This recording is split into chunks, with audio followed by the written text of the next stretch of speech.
যেভাবে লেখা আছে সেভাবেই পড়ছি, আশা করছি ঘটনাটি ভালো লাগবে। আসসালামু আলাইকুম রাসেল ভাই, আমি মোহাম্মদ আব্দুল, নড়াইল জেলার লোহাগড়া থানার আমডাঙ্গা গ্রাম থেকে লিখছি। আজকে আমি যে ঘটনাটি শেয়ার করব সেই ঘটনাটি ঘটেছিল আমার সবচেয়ে কাছের বন্ধু হাবিবুল্লাহর সাথে। যদিও ঘটনার সাথে আমার কিঞ্চিত সংযোগ ছিল। ঘটনাটি ছিল 2014 সালের জানুয়ারি মাসের কোনো এক শীতের সময়ের।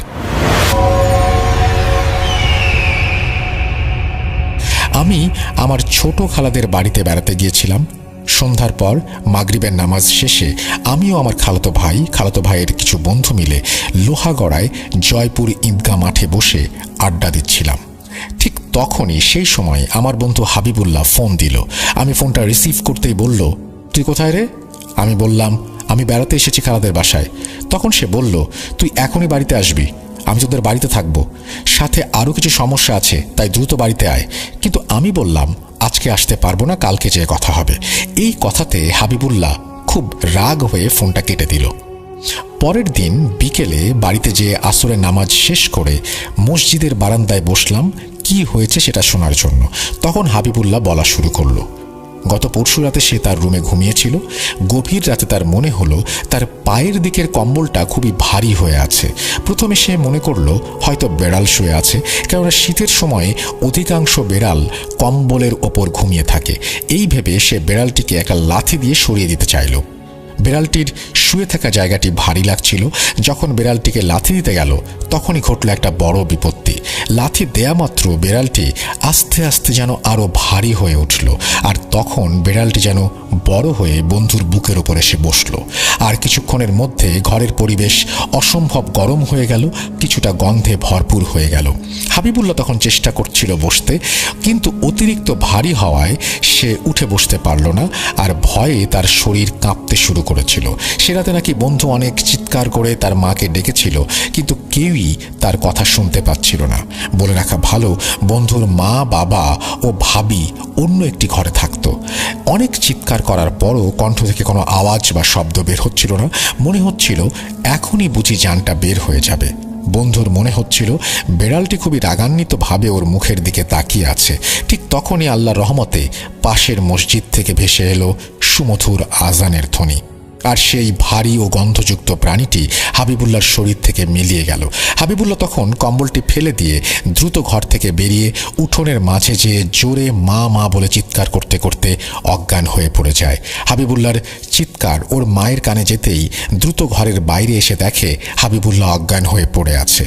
তখন সবাই মিলে ওকে ঘরে নিয়ে মাথায় পানি ঢেলে জ্ঞান ফেরায়। একথা শুনে আমডাঙ্গা পশ্চিমপাড়া গ্রামের ইমাম সাহেব হাফেজ আবু মুসার সাথে কথা শেয়ার করি, কেননা তিনি মাঝে মাঝে জিন ছাড়াতেন।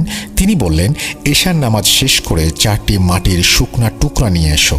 নামাজ শেষে আমরা হুজুরের রুমে প্রবেশ করি। হুজুর তখন মাটির 4টি টুকরো কোনো দোয়া পড়ে ফু দিলেন এবং বললেন, রুমে বিসমিল্লাহ বলে প্রবেশ করে ঘরের 4 সাইডে 4টি টুকরা রাখবে, ইনশাল্লাহ আর কিছু হবে না। তারপর হুজুরের সাথে কিছু সময় গল্প করলাম এবং হুজুরের সাথে ঘটে যাওয়া কিছু ঘটনা শুনলাম, যা পরবর্তীতে লিখে পাঠাবো। ওই দিন রাতে ঠিক করলাম আমি আমার বন্ধুর বাড়িতেই থাকবো, তাই বাড়িতে জানিয়ে তার বাড়িতে গেলাম আনুমানিক 10টার দিকে। হুজুরের কথা মতো বিসমিল্লাহ বলে রুমে প্রবেশ করতেই মনে হলো কিছু একটা ঘরের পেছনের দিকে ঘর ভেঙে বেরিয়ে গেল। দুজনেই ভয়ে কাঁপতে থাকলাম। ভয় কিছুটা কমলে ঘরের চারপাশে মাটির টুকরোগুলো রেখে বিছানাতে এসে শুয়ে পড়লাম। প্রচুর শীত পড়েছিল, তাই কিছু সময় গল্প করে আমরা প্রায় ঘুমিয়ে গিয়েছিলাম। গভীর ঘুম। হঠাৎই ঘরের টিনের চালের ওপর বিকট শব্দে কিছু একটা পড়ল, যে শব্দের কারণে দুজনে চিৎকার দিয়ে উঠলাম। আর শব্দ শুনেই হাবিবুল্লাহর বাবা লাইট হাতে পাশের ঘর থেকে বেরিয়ে এসে জোরে জোরে বলল, কে কে কে কিসের শব্দ? তারপর তিনি চারপাশে ঘুরে ঘুরে দেখতে লাগলেন। রাত আনুমানিক 2টা কিংবা 3টা হবে। রুমের বাইরের সাইডে কে যেন হেঁটে বেড়াচ্ছিল আর ফিস ফিস করে কথা বলছিল। এগুলো দুজনেই শুনতে পাচ্ছিলাম। তারপর আবার ক্রমেই টিনের চালে শব্দ হতে লাগলো। মনে হচ্ছে কেউ দৌড়ে বেড়াচ্ছে টিনের চালের ওপর। আমরা দুজনেই ভয়ে লেপের নিচে ঘামতে শুরু করি। কিছুক্ষণ পর কেউ একজন কথা বলে উঠল, এ ঘরে আমাদের নাকি সে কোনোভাবেই শান্তিতে থাকতে দেবে না। তারপর পরিবেশ নিরিবিলি হয়ে যায়।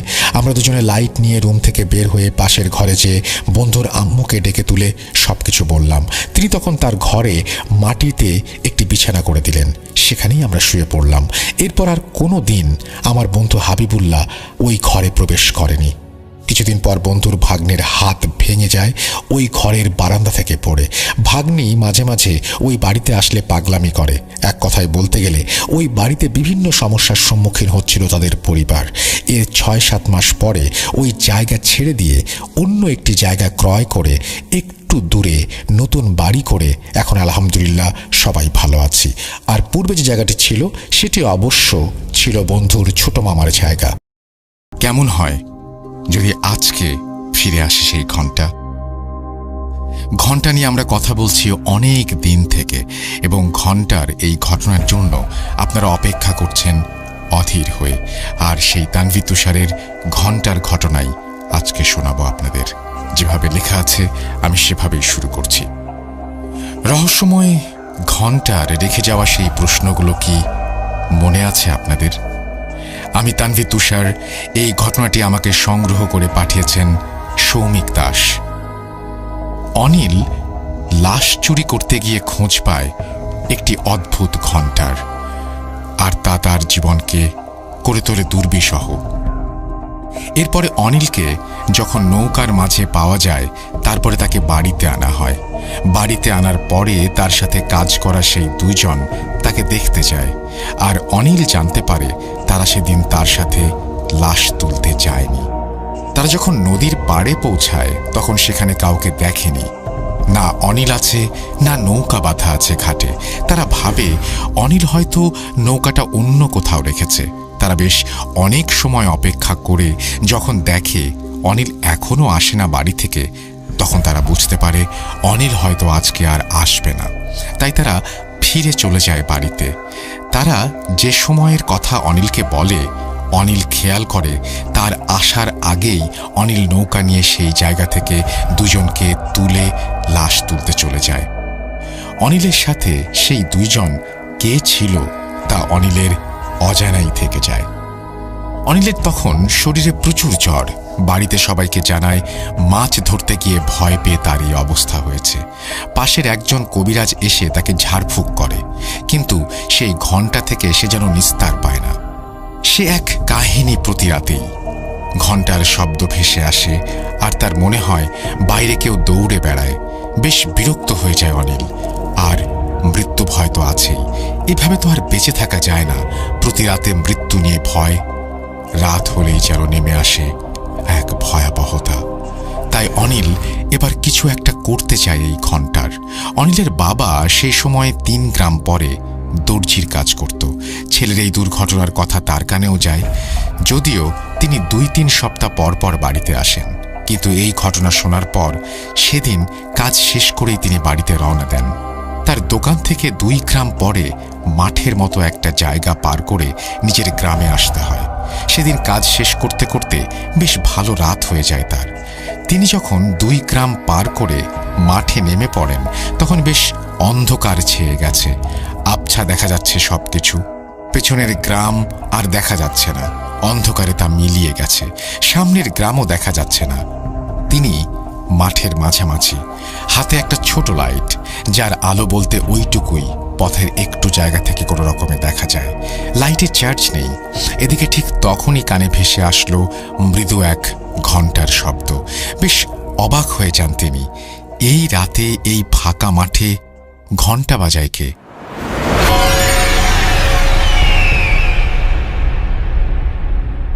অল্প আলোয় লাইটটা চারপাশে ঘুরিয়ে দেখলেন তিনি।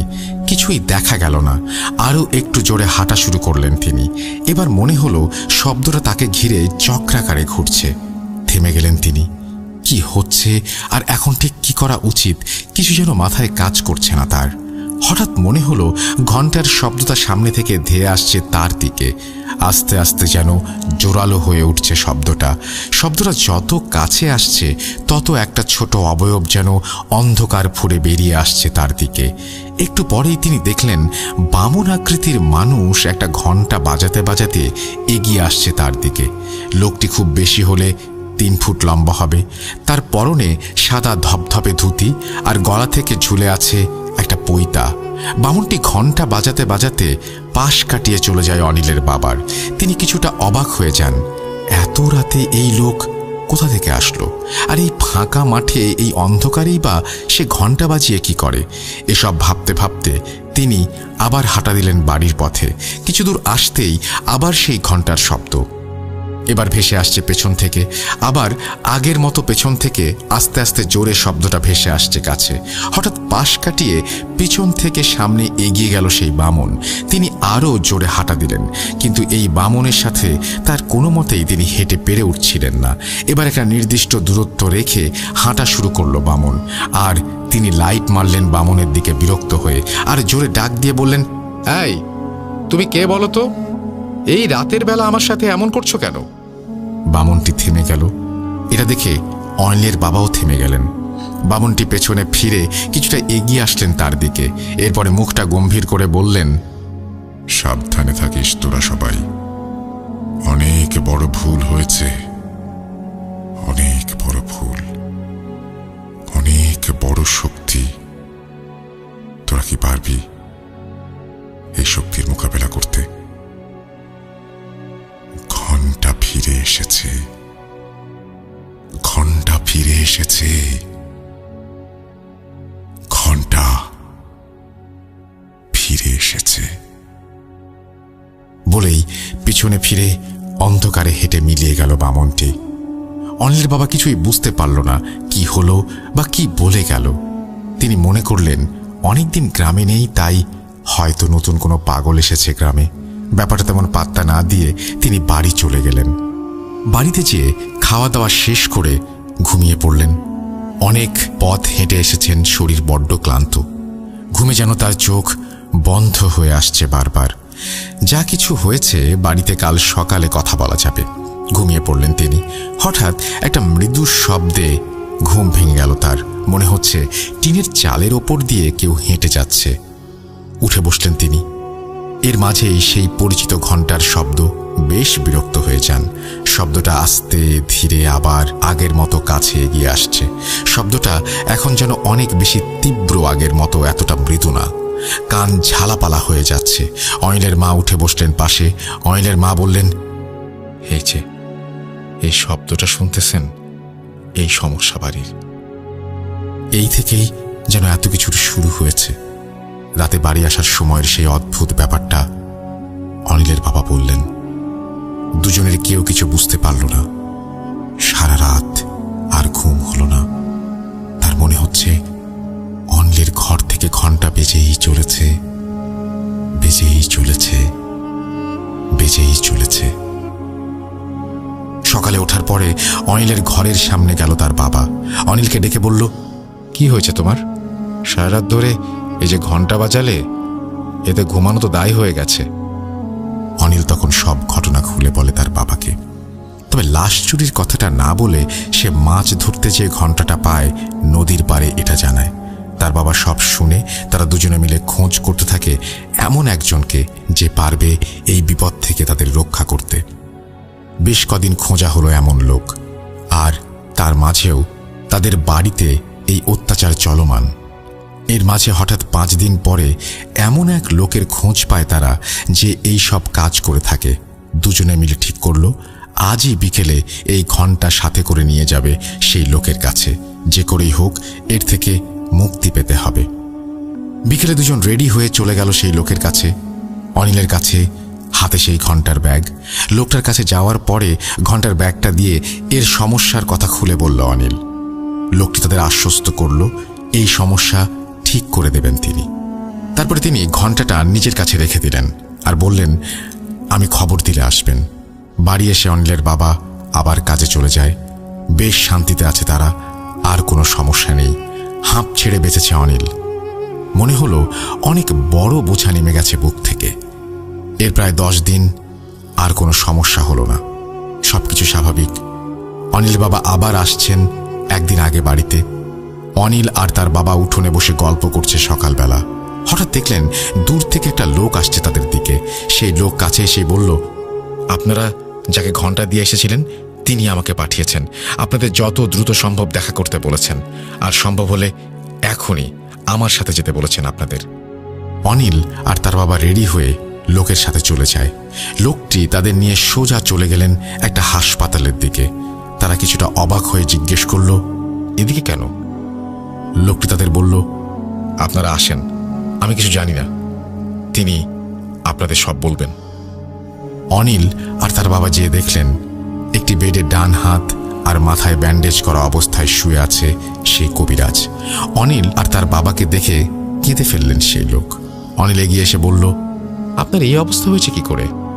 লোকটির চোখ ছলছল করে উঠল। কান্না জড়ানো কণ্ঠে অনিলের দিকে তাকিয়ে বলল, আমার অনেক বড় সর্বনাশ হয়ে গেছে। আমার ছেলেটা নেই, ও কেড়ে নিয়েছে আমার ছেলেকে। বলেই কেঁদে উঠল লোকটি। তার চোখ দিয়ে গড়িয়ে পড়ল পানি। চোখটা মুছে লোকটি বলতে শুরু করলো, তোমরা যখন আমাকে ঘন্টা দিয়ে গেলে, তারপরে থেকেই ঘটতে থাকে অস্বাভাবিক সব ঘটনা। আমি জীবনে অনেক সমস্যা ঠিক করেছি, তাই এটা নিয়ে আমার তেমন কোনো চিন্তা ছিল না। আমি ঘন্টাটি আমার ছেলের ঘরে রেখেই ঘুমিয়ে গিয়েছিলাম। কিছু কাজ নিয়ে ব্যস্ত ছিলাম 2 দিন, কিন্তু প্রথম রাত থেকে একটা ঘন্টার শব্দ শুনতে পেতাম আমরা সবাই। মনে হতো বাড়ির চারপাশে সেটি চক্রাকারে ঘুরছে। আস্তে আস্তে তা এত বেশি তীব্র হয়ে উঠল যে ঘুমানো দায় হয়ে গেল। পরদিন আমি ঘন্টাটা নিয়ে বসি খোঁজ করার জন্য। সেদিন কিছু জানতে পারিনি, আর ঘন্টাটা রেখে রাতে শুয়ে পড়ি। সেদিন রাতে খেয়াল করি আমার টিনের চালের ওপর দিয়ে কেউ এ মাথা থেকে ও মাথা দৌড়ে যাচ্ছে। আমি উঠে বসলাম, তবে আজ ঘন্টার শব্দটা কেমন যেন একদিক থেকে ভেসে আসছে, চারপাশে ঘুরছে না। শব্দটা আস্তে আস্তে তীব্র হতে শুরু করলো। আমি লাইট হাতে বের হয়ে পড়লাম। তখন মনে হলো শব্দটা আমার ছেলের ঘর থেকে আসছে। আমার বউ সহ আমি ছেলের ঘরের দিকে গেলাম। গিয়ে দেখি দরজা ভেতর থেকে দেয়া। আমরা এত ডাকাডাকি করি, ছেলে কোনো উত্তর দেয় না। রুম থেকে একভাবে সেই ঘন্টার শব্দ হয়েই আসছে তো হয়েই আসছে, কোনো নিস্তার নেই। আমরা দরজার খিল ভেঙে ভেতরে গিয়ে দেখি আমার ছেলে ঘন্টা হাতে দাঁড়িয়ে আছে, আর ঘন্টা বাজিয়ে যাচ্ছে এক মনে। আমরা যেভাবে ঢুকলাম বা তার সামনে দাঁড়িয়ে আছি, এটাতে তার বিন্দুমাত্র কোনো হেলদোল নেই। ওর মা ওকে ধাক্কা দিল, তাও কথা বলে না, একভাবে ঘন্টা বাজিয়ে যাচ্ছে। এদিকে দেখি ঘন্টা দিয়ে হাত কেটে রক্ত বের হয়ে যাচ্ছে তার, তাও সে ঘন্টা বাজিয়ে যাচ্ছে। আমি কিছু পানি এনে দোয়া পড়ে তার গায়ে ছিটিয়ে দিতেই সে স্বাভাবিক হয়ে গেল, আর জানতে চাইল এত রাতে আমরা তার রুমে কেন, আর তার হাতে এটা কি, তার হাত কেটে গেল কি করে। আমি এত প্রশ্নের উত্তর না দিয়ে শুধু বললাম, কিছু হয়নি, তুমি ঘুমাও। রাতে আর কোনো সমস্যা হয়নি। রাতে আমি খুব চিন্তায় ছিলাম এই ব্যাপারটা নিয়ে। আগে অনেক কাজ করেছি, কিন্তু আমার পরিবারের ওপরে তো এমন কোনো সমস্যা নেমে আসেনি। সকালে ঘুম থেকে উঠেই আমি ছেলেকে ওর নানির বাড়িতে পাঠিয়ে দিলাম। একদিন পরে রাতে আমি আবার ঘন্টা নিয়ে বসলাম। আমার পরিচিত এক জিনের মাধ্যমে খোঁজ নিয়ে জানলাম, যা অনেক অস্পষ্ট। শুধু সে এটুকু জানালো, এটা অনেক শক্তিশালী একটি জিনের শক্তির উৎস, আর সেই জিনের রয়েছে অসংখ্য শক্তিশালী জিন বাহিনী। তারা তাকে ওস্তাদ বলে মানে, আর এর বিরুদ্ধে আমি কোনো কিছু করতে পারবো না। এই ঘন্টার ফিরে আসা উচিত হয়নি। ঘন্টা ফিরে এসেছে আবার। এসব শুনে আমিও কিছুই বুঝতে পারলাম না যে সে কি বলছে। অনেক চিন্তায় পড়ে গেলাম ব্যাপারগুলো নিয়ে। এরপরে আমি ভাবছি কি করা যায় এখন। এর মাঝেই মাঝরাতে বাইরে থেকে কেউ একজন আমার নাম ধরে ডেকে উঠল। আমি বাইরে যেতেই সে বলল, তোর ছেলে অনেক অসুস্থ, তাড়াতাড়ি যা ওর কাছে, না হলে ওকে বাঁচাতে পারবি না। ঘন্টা ওকে নিয়ে যাবে, শেষ করে ফেলবে ওকে। বলেই লোকটি যেন অন্ধকারে মিলিয়ে গেল। আমি কি করব বুঝতে না পেরে বাড়ি থেকে বের হয়ে পড়লাম আমার শ্বশুর বাড়ির উদ্দেশ্যে। আমার বাড়ি থেকে আমার শ্বশুর বাড়ি প্রায় 10 কিলোমিটারের পথ। এর মাঝে আবার নদীও পার হতে হবে। এই মাঝরাতে আমি কোনো যানবাহন বা নৌকা পাবো কিনা জানি না, কিন্তু আমি তবুও সময় নষ্ট না করে বেরিয়ে গেলাম। রাস্তা দিয়ে হেঁটে আমি ফসলি জমি আর মাঠের মাঝে দিয়ে হাঁটা শুরু করলাম। আমি হাঁটছি আর শিরশির করে বাতাস এসে লাগছে আমার মুখে। চারপাশে ঘন কালো অন্ধকারে ঘেরা, এর মাঝেই যেন সেই ঘণ্টার শব্দটা আমি মৃদু শুনতে পাচ্ছিলাম আমার চারপাশে। এটা একটা বৃত্তাকারে আমার চারপাশে ঘুরছিল। আমি চারপাশে লাইট মারলাম, কিন্তু কিছুই দেখতে পাচ্ছিলাম না। এমনভাবেই আমি নদীর চারপাশে পৌঁছে গেলাম। চারপাশে শুনশান নীরবতা, নদীর পানির শব্দ ছাড়া আর কিছু নেই। নদীর ঘাটে নামলাম, দেখি দুইটা নৌকা বাঁধা আছে। পাশেই একটা খড় দিয়ে বানানো ডেরা ঘর। সেদিকে তাকিয়ে আমি জোরে ডাক দিলাম, কোনো মাঝি ভাই আছে নদীর পাড়ে? কিন্তু কোনো উত্তর নেই। আমি আবার জোরে ডাক দিলাম, কোনো মাঝি ভাই আছে? থাকলে আমাকে নদীটা পার করে দিন। কিন্তু কোনো উত্তর নেই। আমি আবার জোরে ডাক দিলাম, এবারও কোনো উত্তর নেই। ভাবলাম কেউ হয়তো নেই, তাই আমি একটা নৌকার বাঁধন খুলে উঠে পড়লাম। সকালে এসে তাদের বুঝিয়ে দিয়ে বলবো এই আশায়। আমি তেমন ভালো নৌকা চালাতে পারছিলাম না, কিন্তু আমাকে যেতেই হবে। একজন বাবার কাছে তার সন্তানের চেয়ে বড় আর কিছু নেই। আমি যখন মাঝ নদীতে, তখন হঠাৎ দেখি নৌকার সামনের মাথায় কিছু একটা বসে আছে। আমি লাইটটা জেলে নৌকার পাটাতনের ওপরে রেখে দিয়েছিলাম, আর সেই আলোতেই দেখি সেখানে বামন আকৃতির সাদা ধুতি পরা একটা লোক বসে আছে। তার হাতে একটা ঘণ্টা, গলা থেকে ঝুলে আছে একটা পৈতা। আমি তখন নৌকা নিয়ে মাঝ নদীতে। সে আমার দিকে তাকিয়ে বলল, এতক্ষণে আপনার ছেলে হয়তো আর এই দুনিয়াতে নেই। ঘন্টা হয়তো তাকে মেরে ফেলেছে। আমি চিৎকার করে রাগান্বিত কণ্ঠে বললাম, কে তুমি?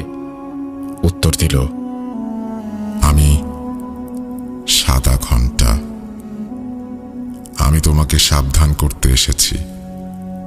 এই ঘন্টা শুধু মৃত্যুই নিয়ে যায়। এটা বলেই লোকটা যেন আমার সামনে থেকে হারিয়ে গেল অন্ধকারে।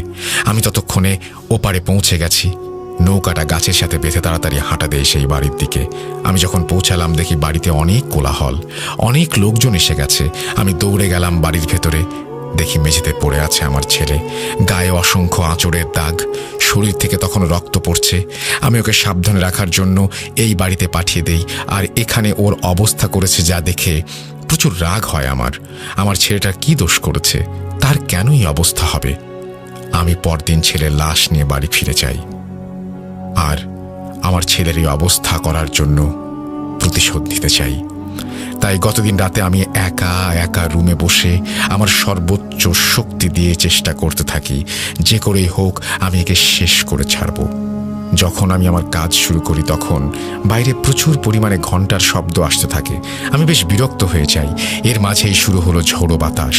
মনে হলো সবকিছু তোলপাড় করে নিয়ে যাবে। হঠাৎ দরজা খুলে যায়, প্রচুর বাতাস ঢুকতে থাকে রুমে। আমার সবকিছু এলোমেলো করে দিচ্ছিল চারপাশে। হঠাৎ কিছু একটা বাতাসের বেগ রুমে ঢুকে আসলো। আমি কিছু বুঝে ওঠার আগেই মনে হলো আমাকে ওপরে তুলে মাটিতে ছুঁড়ে ফেললো। এরপরে আর কিছু মনে নেই। জ্ঞান ফিরে দেখি আমি হাসপাতালের বেডে। আমার ছোট্ট গোছানো পরিবারটা কেমন তছনছ হয়ে গেল। আমি এটা কিছুতেই মেনে নিতে পারবো না। আমি অভিশপ্ত ঘন্টা থেকে দূরে থাকতে চাই। তোমরা এটা নিয়ে যাও। আমি একটা লোকের সন্ধান দিচ্ছি, তোমরা তার কাছে যাও। তিনি হয়তো কিছু করতে পারবে।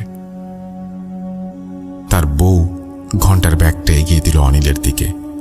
অনিল আর তার বাবা হাসপাতাল থেকে বের হচ্ছে আর চিন্তা করছে, এখন তারা কি করবে? এই ঘন্টা থেকে কি কোনোই নিস্তার নেই? ঘন্টার ব্যাগটা হাতে নিয়ে বাড়ি ফিরে আসলো অনিল আর তার বাবা। দুজনের মুখে চিন্তার ছাপ। এই ঘন্টা থেকে কি আসলেই তাদের নিস্তার নেই?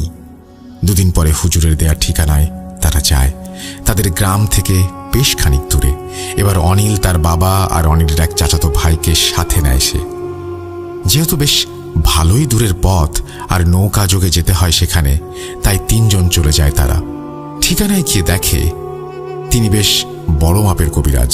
অনেক লোক বসে আছে, তাদেরও সিরিয়াল দিতে হলো। তারা পৌঁছালো দুপুরে, কিন্তু সবকিছু শেষ করে যখন তাদের ডাক পড়ল, তখন পড়ন্ত বিকেল। চারপাশে রোদের রেখা ক্ষীণ হয়ে আসছে। তারা যখন কবিরাজের কাছে সেই ঘণ্টা দেয়, কবিরাজ তা দেখে নিয়ে আগে সব শুনে নেয়। তারপরে বলে, আপনারা ঘণ্টাটা রেখে যান, 7 দিন পরে আবার আসবেন। আমি 7 দিনের মাঝে এটা নষ্ট করে দেব। তারা যখন উঠে চলে আসবে ঠিক তখনই কবিরাজ পেছন থেকে ডাক দেন আর বলেন, এখন তো প্রায় সন্ধ্যা, আর তোমাদের বাড়ি যেতে রাত হয়ে যাবে। যদিও ভালো বাইরে চাঁদের আলো, তারপরেও এই নাও, এটা হাতে বেঁধে নাও। এ বলে কবিরাজ তাদের 3 জনের দিকে 3টা তাবিজ এগিয়ে দিলেন। তাবিজগুলো হাতে বেঁধে নিয়ে তারা বেরিয়ে আসলো ঘর থেকে।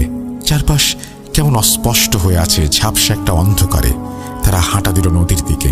নদীর কাছে যখন তারা আসলো, অনেকটাই অন্ধকার কেটে চাঁদ উঁকি দিচ্ছে মাথার ওপর, আর চাঁদের আলোয় নদীর পাড়ে তা যেন চিকচিক করে উঠছে। তারা উঠে বসলো নৌকায়। এদিকে অনিল বসে আছে মাঝের দিকে, অনিলের বাবা বসে আছে সামনে, অনিলের চাচাতো ভাই তখন নৌকা চালাচ্ছে। বেশ কিছু দূর এসেছে তারা। এর মাঝে অনিলের বাবা নৌকা চালাচ্ছে তখন।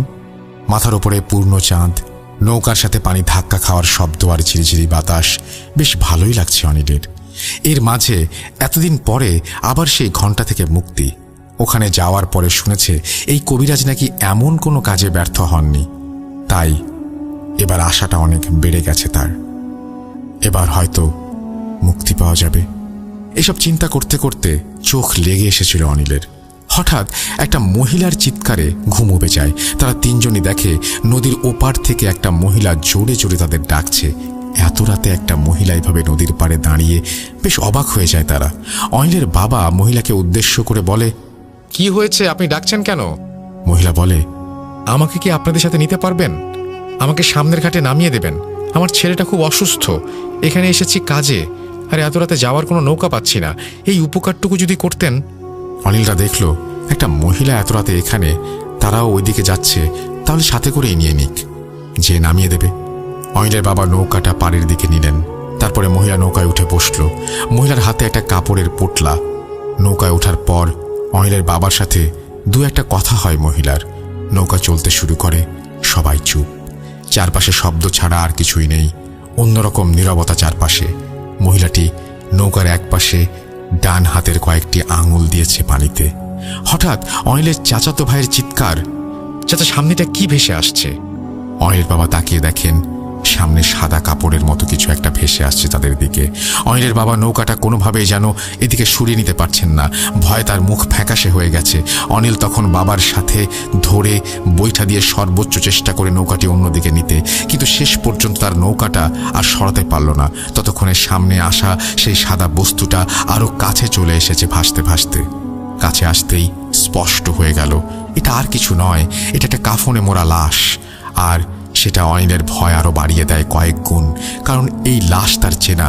পুকুরের মাঝে ঠিক এই লাশটাই ভাসতে দেখেছিল সে, আর এই লাশটাই তো নৌকায় করে নিয়ে চলেছে অনিল। তাহলে কি আবার সেই ঘন্টার কোনো প্রভাবে আটকে গেল তারা? এটা ভাবতেই লাশটা জোরে এসে ধাক্কা দিল নৌকায়।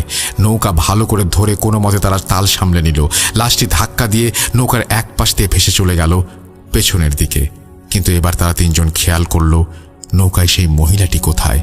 শুধু কাপড়ের পোটলা পড়ে আছে নৌকার মাঝের পাটাতনে, কিন্তু সেই মহিলাটি তো নেই। অনিলের বাবা বলল, দেখো তো সে পানিতে পড়ে গেল কিনা। এসব করতে করতেই হঠাৎ কাপড়ের সেই পোটলাটি নড়ে উঠল। একটা খসখসে আওয়াজে সবাই তাকালো পোটলার দেখে। হঠাৎ তাদের চোখের সামনেই পোটলা খুলে বেরিয়ে আসলো একটা 4 বছরের শিশু। তার চেহারা এত বিভৎস, দেখার মতো না। শরীরের বিভিন্ন অংশে কাটাছেঁড়া দাগ, রক্ত পড়ছে সেখান থেকে। সেই রক্তে ভিজে যাচ্ছে নৌকার পাটাতন। ছোট ছেলেটি নৌকার ওপরে লাফাতে শুরু করে। ছেলেটি শরীর থেকে রক্ত ছিটে এসে লাগলো তাদের শরীরে। এমন অবস্থা যে নৌকার উপরে আর থাকা যাচ্ছে না। অনিলের বাবা তাড়াতাড়ি নৌকাটা পাড়ের দিকে নিলেন। এরপরে সবাই নৌকা থেকে লাফ দিয়ে মাটিতে নেমে পড়ল। মাটিতে নামার সাথে সাথে অনিল বুঝতে পারল কি ভুল করেছে তারা। অনিল তো এখানে এসেছিল লাশ চুরি করতে, সামনেই তো সেই মাঠ। কিন্তু ততক্ষণে আর কিছু করার নেই। অনিলের বাবা আর ভাই দৌড়ে কোথায় যেন হারিয়ে গেছে। অনিল জোরে জোরে তার বাবাকে ডাকতে লাগলো আর দৌড়াতে শুরু করে দিল। সামনের একটা গাছের সারির পাশে দৌড়াচ্ছে অনিল। হঠাৎ অনিল দেখে তার বাম পাশের গাছের সারির ওপাশ দিয়ে অনেক বড় বিশালাকার ধূসর একটি মানুষের মতো অবয়ব দৌড়াচ্ছে, আর তার কাঁধে বসে আছে একটা কালো কুচকুচে বামন আকৃতির লোক। তার হাতে একটা ঘণ্টা, আর সে সেই ঘণ্টাটি বাজাচ্ছে। আর বিশাল সেই অবয়বটি অনিলের সাথে দৌড়ে যাচ্ছে সমান তালে। অনিল ভয়ে হাত পা নাড়াতে পারছে না। সে চিৎকার করে ডাকতে শুরু করলো, বাবা কই তোমরা? আমাকে বাঁচাও এই ঘন্টার হাত থেকে, আমাকে বাঁচাও। কিন্তু সেই চিৎকার যেন আজ কারো কানেই যাচ্ছে না। কেউ নেই কোথাও। অনিল ভাবতে শুরু করলো, তবে এটা কি শেষ? এভাবে কি তার জীবনের প্রদীপ নিভে যাবে? ঠিক তখনই তার বাবা ডেকে উঠল, কই অনিল, এদিকে আয়। সেই ডাকের উৎস ধরে দৌড়াতে লাগলো অনিল। সামনে সেই চেনা পুকুর, পাশের অবয়বটা আর নেই। অনিল পুকুর পার হতেই দেখল তার ভাই আর বাবা দাঁড়িয়ে আছে আগের সেই জায়গায়, সেই বাড়িটার কাছে। অনিল কাছে যেতেই দেখে হারিকেন হাতে দাঁড়িয়ে আছে সেই বৃদ্ধ আর বৃদ্ধা লোকটি।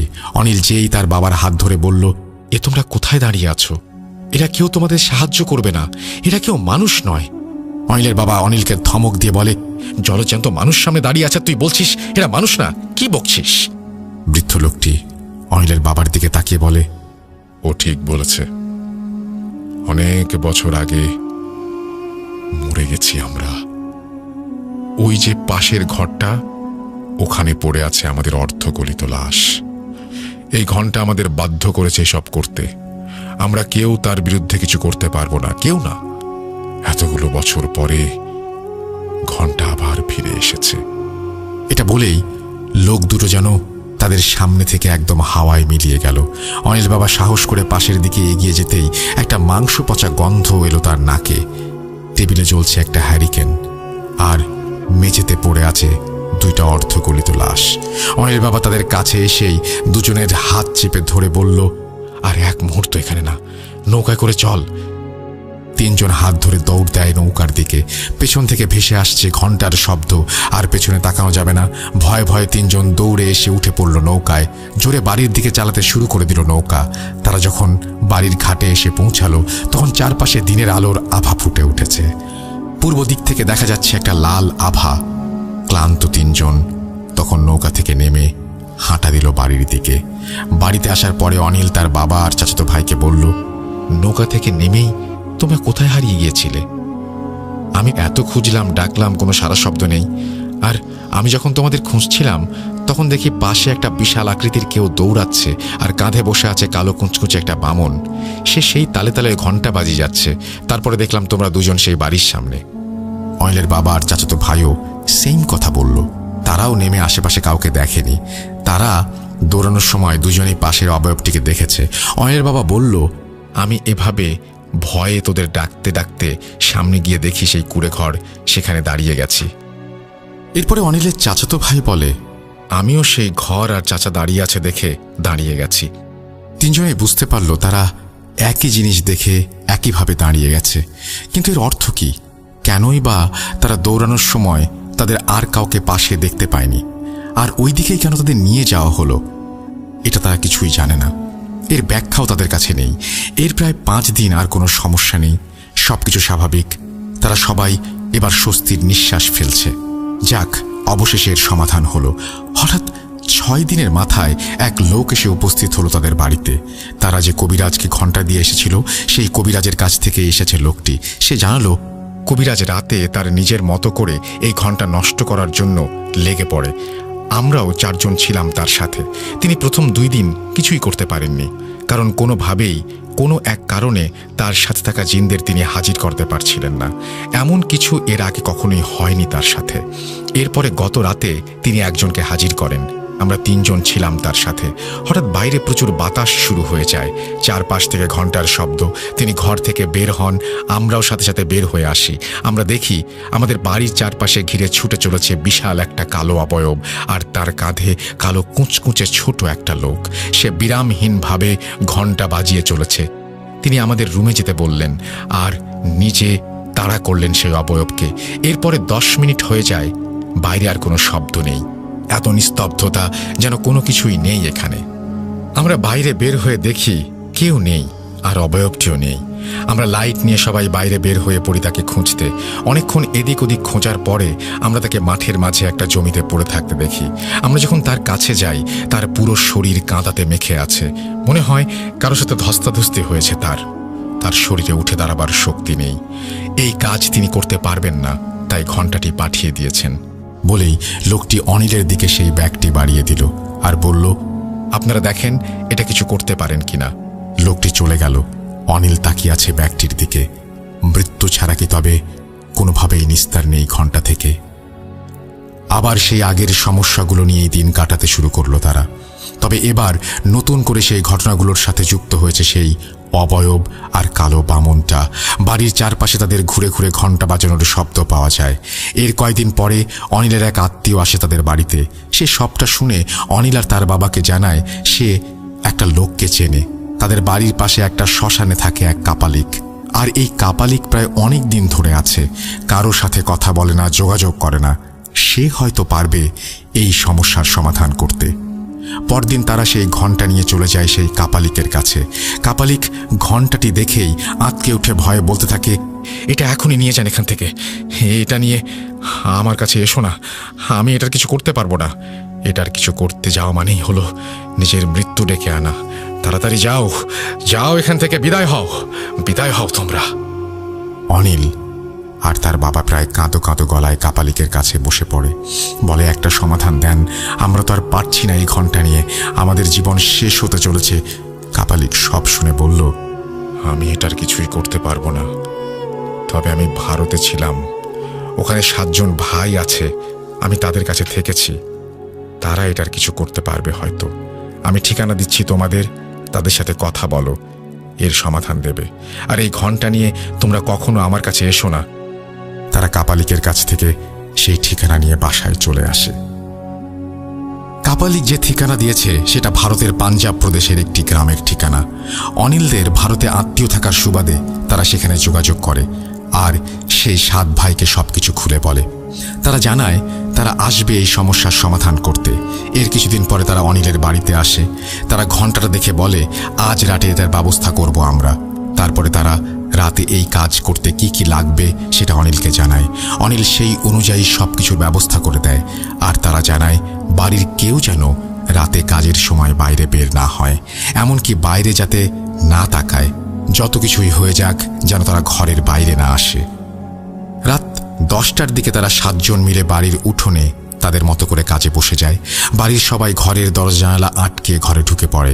প্রায় 30 মিনিট পরে অনিলরা শুনতে পায় বাইরে প্রচুর পরিমাণে বাতাস হচ্ছে, মনে হচ্ছে ঝড় শুরু হয়ে গেছে। আর সেই ঝড়ের তোড়ে তাদের বাড়ির আশেপাশের কিছু গাছপালা, ডালপালা সব যেন ভেঙে পড়ছে। প্রায় 1 ঘন্টা ধরে চলে এই তাণ্ডব। তারপরে চারপাশ একদম নিস্তব্ধ। বাইরে থেকে এসে ডাক দিয়ে একজন বলে, সবাই বাইরে আসেন ঘর থেকে। সবাই বাইরে বের হয়ে আসতে তারা বলে, আর কোনো ভয় নেই, সব সমস্যা শেষ হয়ে গেছে। এদিকে তাদের 7 জনের মাঝে একজনের হাত ভেঙে গেছে একটি গাছের ডাল লেগে। বাড়ির চারপাশে অনেক ভাঙা ডাল আর গাছ পড়ে আছে। তারা বলে, আজ আর কিছু নয়, সকালে উঠে জানবো। পরদিন সকালে উঠে তারা একজন সবাইকে ডেকে নিয়ে বসে। তারপরে অনিলের বাবাকে বলতে শুরু করে, অনিল তোমাদের কাছে আসলে মিথ্যা বলেছে। ও মাছ ধরতে যেয়ে এমন কিছু হয়নি, ও আসলে লাশ চুরি করত, আর সেখান থেকে এই ঘটনার শুরু। বাড়ির সবাই অনিলের দিকে তাকায়। অনিল মাথা নিচু করে হ্যাঁ বলে। লোকটি আবার বলতে শুরু করে, এই যে ঘণ্টাটি দেখছেন, বলে ঘণ্টাটি উপরে তুলে ধরে। আর সবাই অবাক, কারণ ঘণ্টা এখানে 2টা আর তার জোড়া লাগানো, আগে ছিল একটা। এই ঘণ্টাটা এক জিনের সর্দার তার 2 প্রিয় জিনকে দেয়, আর যে 2 জনকে দেয় তারা ছিল 2 ভাই। অনিলের বাবার দিকে তাকিয়ে বলে, যে সাদা ধুতি পরা লোকটিকে আপনি দেখেছেন, সে হলো তাদের 2 জনের মাঝে একজন, আর সে ছিল ভালো। আর অপর যে কালো জনকে আপনারা দেখেছেন, সে হচ্ছে খারাপ জিন। আর এই ঘণ্টা ব্যবহার করে সে অনেক শক্তিশালী জিনকে তার কাছে রাখত, আর তাদের সাহায্যে এই ঘণ্টা দিয়ে আরও বেপরোয়া শক্তিশালী হয়ে ওঠে। অনেক বছর আগে কোনো এক এলাকায় এই ঘণ্টা দিয়ে সেই খারাপ জিন মানুষের উপরে অত্যাচার শুরু করে আর মানুষ মারতে শুরু করে। তখন সেই এলাকার অনেক ভালো বড় আর কিছু আলেম মিলে সেই জিনটিকে নিয়ে এই ঘণ্টা দুটি এক জায়গায় জোড়া লাগায়। তার ফলে এই ভালো শক্তির জিনগুলো খারাপ শক্তির জিনগুলোকে বন্দি করে ফেলে এই ঘণ্টার মাধ্যমে। আর এই ঘণ্টাটিকে পাহারা দিত সেই ভালো বামন জিনটি।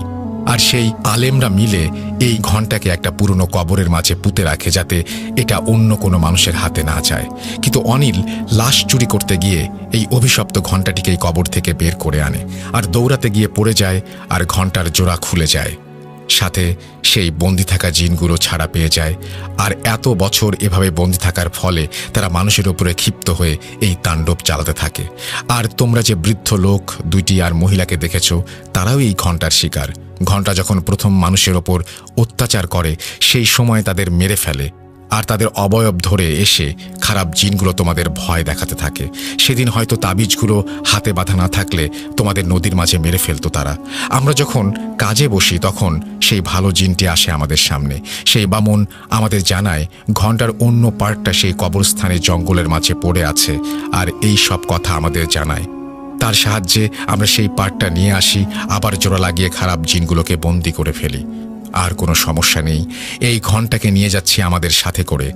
আমরা এটাকে গিয়ে নষ্ট করে ফেলব, আর এর সাথে থাকা সকল খারাপ শক্তির কার্যকারিতা নষ্ট করে দেব। এরপরে তারা চলে যায়। এরপরে অনেকগুলো বছর কেটে যায়, আর কোনো সমস্যা হয়নি। অনিল তার সেই লাশ চুরির পেশা ছেড়ে দেয় চিরতরে। অনিল অনেক দিন পরে সেই মাঠে যায় যেখানে সে লাশ চুরি করতে যেয়ে পুকুর আর কুড়ে ঘর দেখেছিল। কিন্তু অবাক করা ব্যাপার, পুরো দিনের আলোতে সে কোনো পুকুর বা কুড়ে ঘরের চিহ্ন পর্যন্ত দেখেনি। তবে অনিল এই ঘটনার পর থেকে শুকাতে শুরু করে, আর এখনও কিছুটা শারীরিকভাবে অসুস্থ। যদিও ঘণ্টার আর কোনো সমস্যা নেই, তবে অনিলকে একটা ভয় এখনও তাড়িয়ে বেড়ায়। যদি ঘণ্টা আবার ফিরে আসে কোনোভাবে বা কোনো কারণে, তাহলে কি আবার তার জীবন এমন দুর্বিষহ হয়ে উঠবে? মৃত্যুই কি তবে আবার শেষ করে দেবে সেই ঘণ্টার যন্ত্রণার অবসান? অনিল এখনও রাতে ভালো করে ঘুমাতে পারে না। মনে হয় এই বুঝি ঘণ্টা ফিরে আসলো আবার মৃত্যু নিয়ে। এই ছিল ঘণ্টার ঘটনা। চমৎকার একটা ঘটনা। আমি মনে হয় এরকম ঘটনা আমার জীবনে খুব কম পেয়েছি। Thank you very much Tanvir, Tushar. আপনাদের জীবনে যদি এরকম ঘটনা থাকে পাঠিয়ে দিন আমাকে।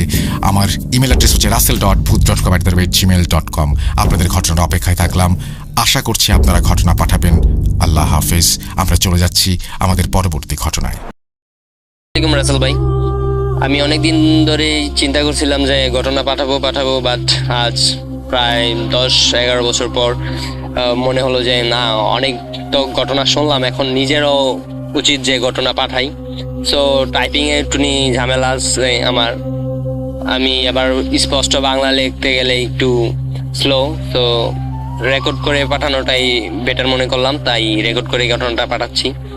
ঘটনাগুলো হচ্ছে ছোট ছোট কিছু ইনসিডেন্ট নিয়ে। সেই ঘটনাগুলো আমার সাথে ঘটে গেছে। তো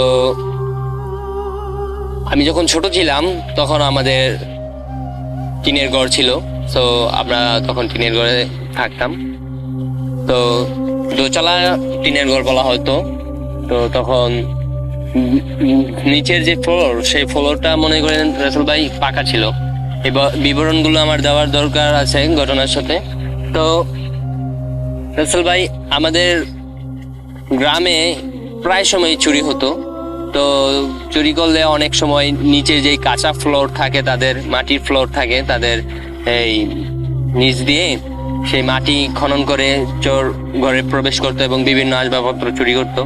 তো আমাদের রুম পাকা ছিল, সো চোর আসাটা ইম্পসিবল ছিল বা কোনো ওয়ে ছিল না।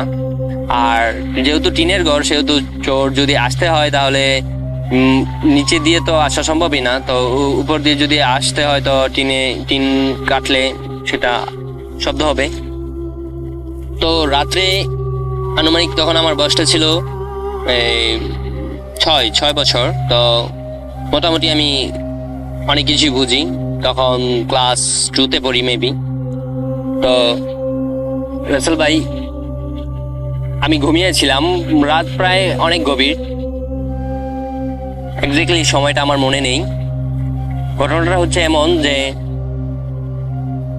যখন আমার ঘুম ভাঙলো তখন আমি নোটিস করলাম যে, আপনি খেয়াল করে দেখবেন রুমের ভিতরে অনেক সময় যখন আমরা এই ফ্যান লাইটের সুইচ ব্যবহার করি, সেখানে একটা ছোট্ট লাল বাতি ব্যবহার করা হতো। এখন অধিকাংশের ক্ষেত্রেই ব্যবহার করা হয় না, যাতে তখনকার সময় এটা ব্যবহার করা হতো অ্যাভেলেবেল, যাতে বোঝা যায় যে হ্যাঁ, ওই বাতিটা দিনের বেলা জ্বললেও বোঝা যেত যে হ্যাঁ, কারেন্ট আছে, বিদ্যুৎ আছে। তো সেই বাতিটার আশেপাশে তেমন কোনো কিছু ছিল না যেটা মুভ করবে। তো তো রাসেল ভাই ইলেকট্রনিক কোনো সমস্যা নেই যে বাতিটা কিছুক্ষণ জ্বলবে আবার বন্ধ হবে এমন।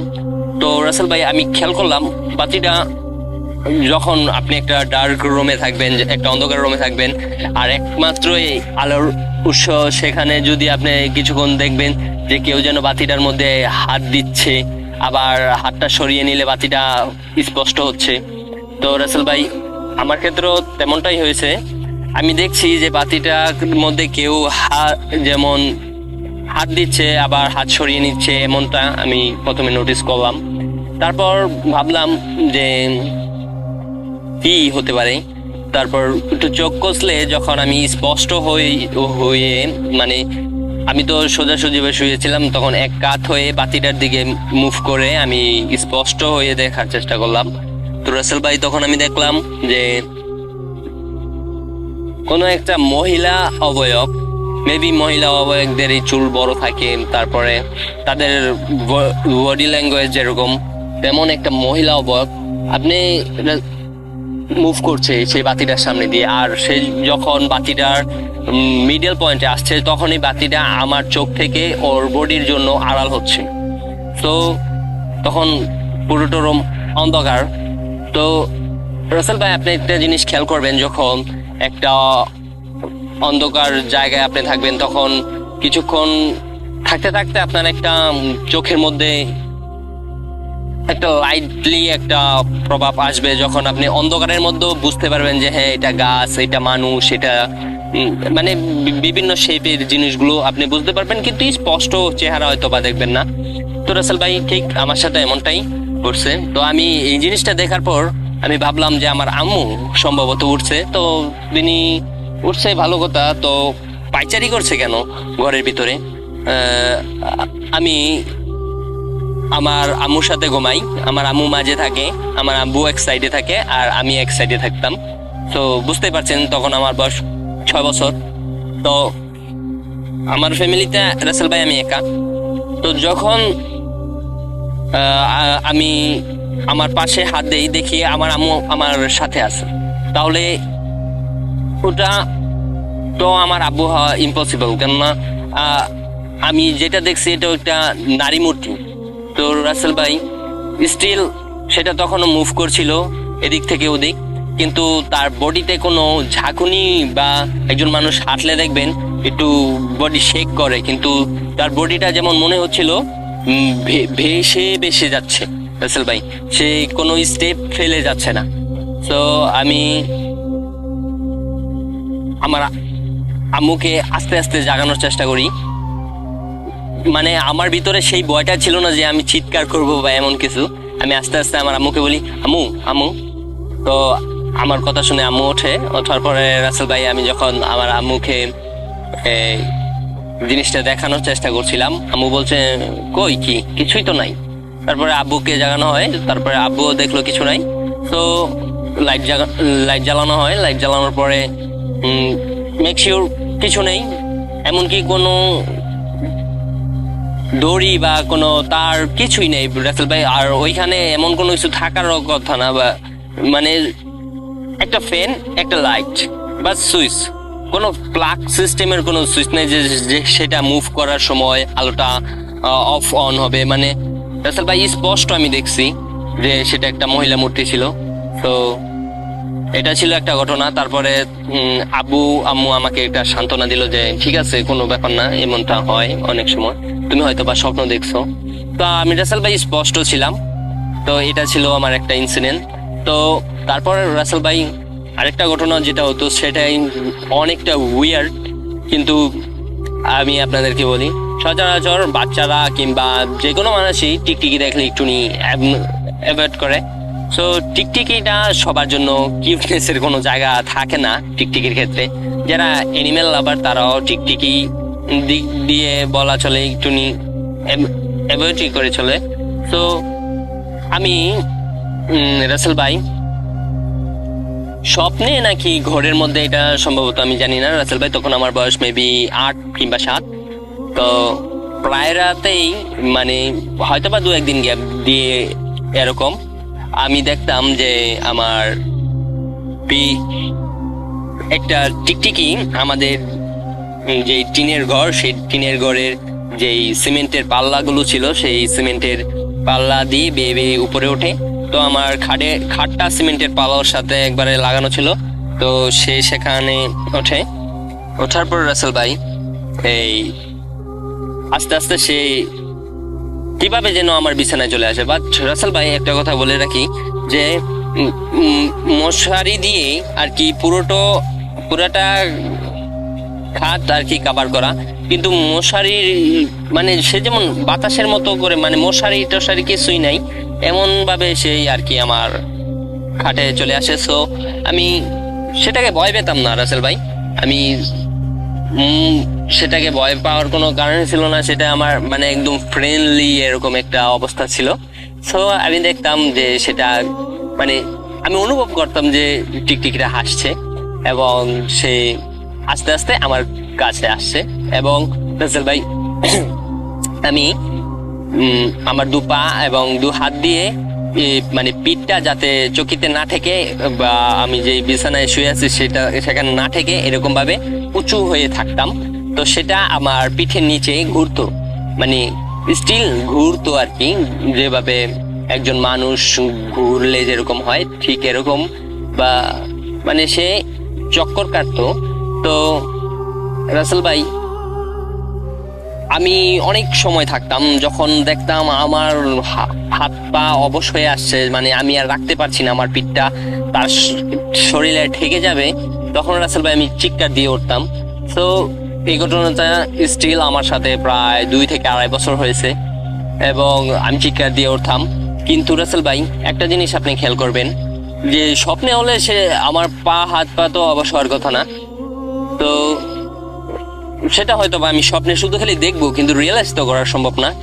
কিন্তু রাসেল ভাই আমি যখন ঘুম ভাঙতো আমার হাত পা একদম অবশ হয়ে যেত এবং আমি হুড়মুড়িয়ে উঠে পড়ার চেষ্টা করতাম এবং আমার আম্মু আমাকে টেনে তুলতো এবং ওনার কাছে নিয়ে যেত, বলতো বাবা কি হয়েছে, কোনো সমস্যা নাই, কোনো কিছু হয় নাই। তো মনে করতো যে হ্যাঁ আমি খারাপ স্বপ্ন দেখতাম।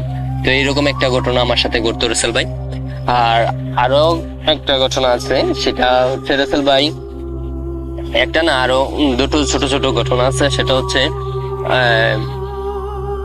এমনই আমার বয়স তখন 7-8। তো আমি রাসেল ভাই এই আমার নানু বাড়িতে যাই। তো নানু বাড়িতে গেলে সেখানে আমার মামাদের যে ঘরটা ছিল সেটা ছিল টিন সেট। তো টিন সেটের সেই ঘরটাতে যাই। তো ওই দিন আব্বু আসার কথা ছিল, মানে আমি আর আম্মু গিয়েছিলাম আগে, আব্বু পরে আসবে বলেছিল। তো ওনার ডিউটি শেষে উনি রাতে মেবি 7টা-8টার দিকে আসবে। তো সালটা তখন সম্ভবত 2004 কিংবা 2003। তো রাসেল ভাই তখন আমার বয়স এই 6-7 বছর। তো রাসেল ভাই যখন নাকি আমি একা একা খেলছিলাম, মানে ছোট বাচ্চারা যেরকম কিছু কাপড়ের পুতুল বা এরকম কিছু দিয়ে খেলাধুলা করে থাকে, তো আমি সামথিং কিছু একটা দিয়ে খেলছিলাম। তো আমি দেখলাম তখন পরন্ত সন্ধ্যার মুহূর্ত, মানে সন্ধ্যা হয়ে গেছে, মাগরিবের আজান দিয়ে ফেলছে, কিন্তু তারপরেও কিছু একটা আলো থাকে, দেখবেন আপনারা মাগরিবের আজানের পরও মানে একটা আলো থাকে, মানে একদম দিনের মতোই। তো রাসেল ভাই সেদিন একদম রোদেলা দিন ছিল, তো আকাশ ফর্সা আলো ছিল। তো আমার মামাদের যেই বাড়িটা সেটা হচ্ছে মানে টিন সেট বাড়ির পিছনের দিকে একটু ঝোপের মতো। তো সেখানে একটা আম গাছ আছে। তো সেই আম গাছটা বলা চলে সেই আম গাছের দিকে তেমন মানুষ একটা যাতায়াত করে না। তো কিছু সুপারি গাছ আছে আর একটা মেহেদি গাছ আছে। তো রাসেল ভাই আমি বসেছিলাম ঘরের মাঝের রুমে। তো টিন সেট ঘরের মধ্যে 2টো রুম, একটা রুম হচ্ছে পশ্চিম দিকে আর একটা রুম হচ্ছে পূর্ব দিকে। আমি পূর্ব দিকের রুমটায় বসেছিলাম। তো রাসেল ভাই আম্মু ওরা পশ্চিম সাইডের রুমটার দিকে ওরা রান্না বাড়া করছিল, মামি ছিল ওইখানে, আরো বিভিন্ন মানুষ ছিল, তো ওদের সাথে কথাবার্তা হচ্ছিল। বিশেষ করে রাসেল ভাই, যখন একটা মেহমান যায় একজনের বাড়িতে, তখন দেখবেন অধিকাংশ মানুষ আসে, বাড়ির পাশের মানুষ আসে, কথাবার্তা বলে। তো আমার আম্মুর সাথে ওরা কথাবার্তা বলছিল, যেহেতু অনেকদিন পরে বেড়াইতে গেছি। সো রাসেল ভাই, ও আমার আম্মু যখন ওদের সাথে কথাবার্তা বলছিল, তো আমাকে ডাক দিয়েছিল যে ছোট বাচ্চা একা একা রুমের মধ্যে খেলাচ্ছে, তো ইয়ামিন এদিকে চলে আসো। তো আমার ডাক দেওয়ার পরে আমি মানে যাবো এরকম একটা মনস্থির করি। তো রাসেল ভাই, মনস্থির করার পরে আমি মানে উঠছি, আমার খেলাধুলার যে জিনিসপত্র ওগুলো রেখে আমি দাঁড়িয়েছি। দাঁড়ানোর পরে আমি দেখলাম যে দরজাটা পূর্ব পাশে, যেই দরজাটা, ওই দরজার দিয়ে আমার আব্বুর মতো একটা হু ফেস উকি দিচ্ছে। বাট রাসেল ভাই, আমি একটা কথা বলি, আমার আব্বু কিন্তু অনেকটা ফর্সা। সো ওই যে চেহারাটা, ওইটা না যেমন রাসেল ভাই চকলেট কালারের মতো, যে ডার্কিশ চকলেট গুলো দেখবেন কালো খয়েরি রঙের, তো ওই রকমের একটা ফেস। এমনকি রাসেল ভাই ওনার কাপড়, মাথার চুল, এমনকি বডির প্রতিটা স্কিন এরকম, শুধু খালি চোখগুলো সাদা, মানে চোখগুলো একজন সাধারণ মানুষ যেরকম থাকে ওই রকম। তো রাসেল ভাই, আমার আব্বুর যেরকম আমার সাথে ব্যবহার করে ঠিক এরকম ভাবে মাথাটা উকি দিয়ে আর কি আমাকে একটা হাতের কবজির মতো অর্ধেক বের করে ইশারা দিল দরজার কাছে যেতে। তো আমি রাসেল ভাই দরজার কাছে যাই, এবং দরজার কাছে যাওয়ার পরে আমার দরজার কাছ থেকে কিছুটা দূরেই ওই যে বললাম পূর্ব দিকে যে সুপারি গাছ আর মেহেদি গাছগুলো। তো আমি দরজাতে যাওয়ার সাথে সাথে ও আমার আব্বু মতো যে অবকটা, সেটা পূর্ব পাশের একদম বিল্ডিং এর কোণারে চলে গেল। মানে দরজার মধ্যে এরকম এতক্ষণ যেরকম উকি দিয়েছিল, এখন বিল্ডিং সেই ঘরের এক দেয়ালের পাশে গিয়ে ওই রকম ভাবে ঠিক উকি দিচ্ছে এবং আমাকে হাতে ইশারা করছে। এবং সেই অবয়বটা আস্তে আস্তে সেই পিছনের জবের যে আম গাছটা, ওই দিকে আমাকে নিয়ে যাওয়ার চেষ্টা করছে। তো রাসেল ভাই, আমি তো আমার আব্বুর মতো ভাবলাম। তারপরে আমি গেলাম 2 থেকে 3টা সিঁড়ি, তো সিঁড়ি 3টা নামলাম মাটিতে নামার পর রাসেল ভাই দেখলাম সেটা চলে গেছে। তো আমি ওই পাশে যাব এরকম একটা ভাবছিলাম আর কি রাসেল ভাই, আমার শরীর এখনো গুজবাম করছে রাসেল ভাই। তো আমি ওই পাশে যাব, এমন সময় আমার মনে হলো সন্ধ্যা হয়ে গেছে, আর যেটাকে আমি দেখলাম সেটা আমার আব্বু হতেই পারে না। কেননা আমার আব্বু এরকম পোশাক আজকে পরে নাই। কেননা আমরা যখন সকালে আসছিলাম রাসেল ভাই, তখন আমার আব্বু গোসল করে যায়, আর গোসল করার পরে মানুষ মেবি পোশাক পাল্টানোর কোনো চয়েস নেই।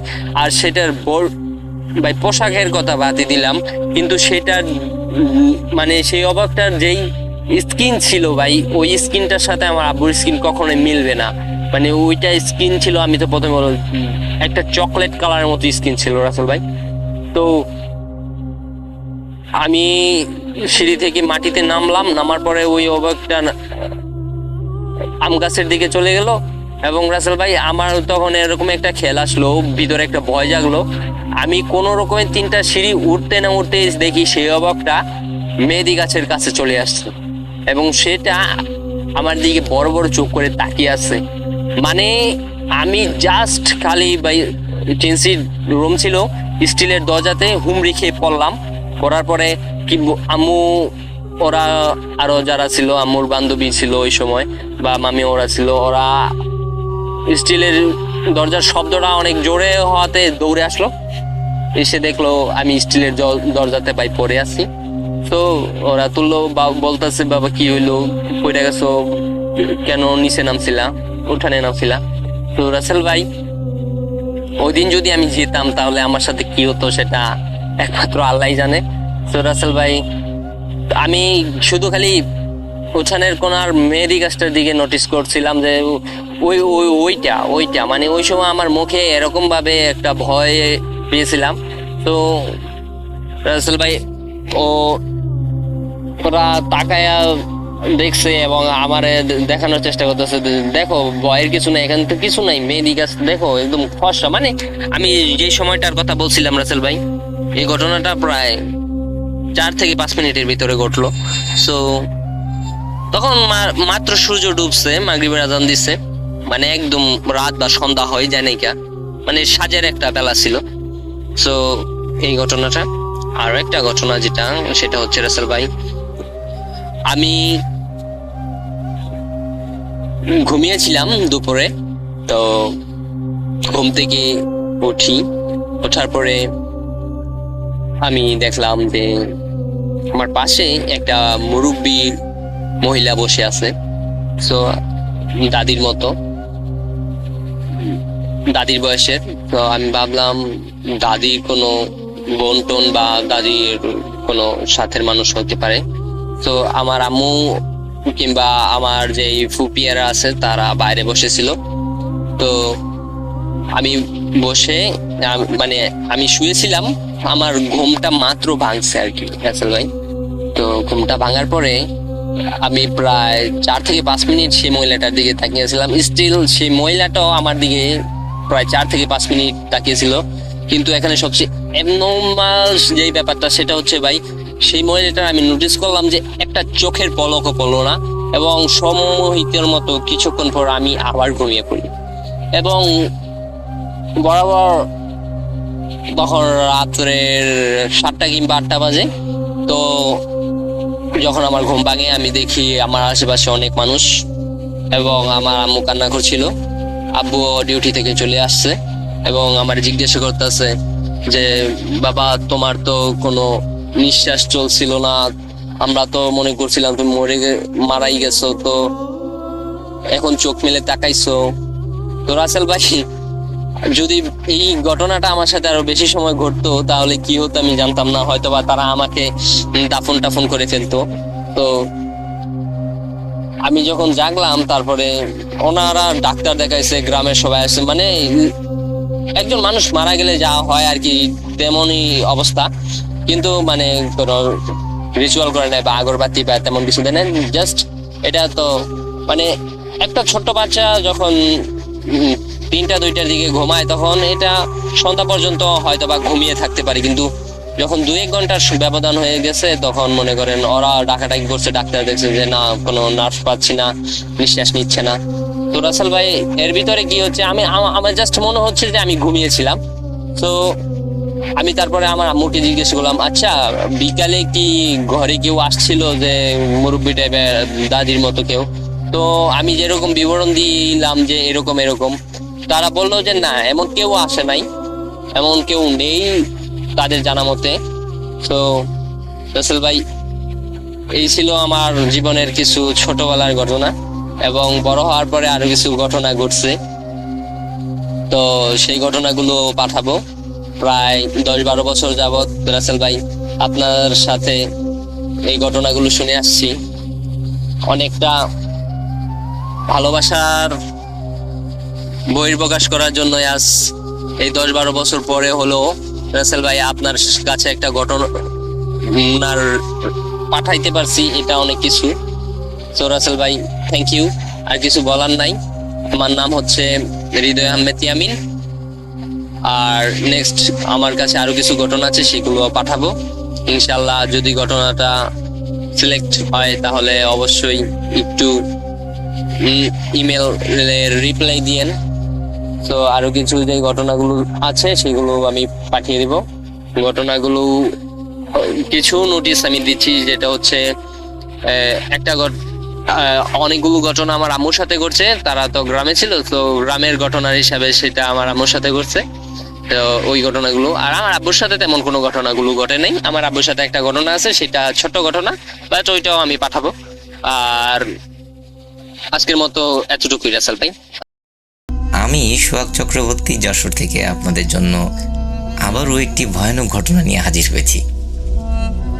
মজার ব্যাপার হচ্ছে, ঘটনাটি আজকে যে ঘটনাটি আমি শেয়ার করতে যাচ্ছি, এই ঘটনাটি যিনি শেয়ার করেছেন ওনার নাম রাসেল, এবং রাসেল ভাই পেশায় একজন মাছ ব্যবসায়ী। উনি মাছের চাষ করে থাকেন ঘেরে। গত 135তম পর্বে মাছ নিয়ে আমার একটি ঘটনা প্রচার হওয়ার পরে উনি ওই ঘটনাটি শুনে ওনার কাছেও একটি ভয়ানক ঘটনা আছে এটা আমাকে জানায় এবং আমাকে ইনভাইট করে যে ওনার কাছ থেকে যে ওই ঘটনাটি শোনার জন্য। সো আমিও আর ওই লোকটি সংবরণ করতে পারি না, আমিও রাসেল ভাইয়ের সাথে গিয়ে দেখা করি এবং জানতে পারি রাসেল ভাই দীর্ঘদিন যাবৎ মাছের ব্যবসা করে আসছেন। উনি ঘটনাটি বলার সময় আমাকে একটু রিকোয়েস্ট করেছেন যে যেহেতু উনি একই প্লেসে এখনও মাছের ব্যবসা করেন, ওখানে এখনও মাছের ঘেরগুলো আছে ওনার, সো ওই ঘেরের নাম ঠিকানা ওই প্লেসের নামগুলো যেন আমি উল্লেখ না করি। তো আমিও সেই সত্ত্বে ওনার কাছ থেকে ঘটনাটি কালেক্ট করি এবং ঘটনাটি কালেক্ট করার পরে যাদের সাথে মূলত ঘটনাটি ঘটেছিল ওনাদের সাথেও আমি যোগাযোগ করার চেষ্টা করি।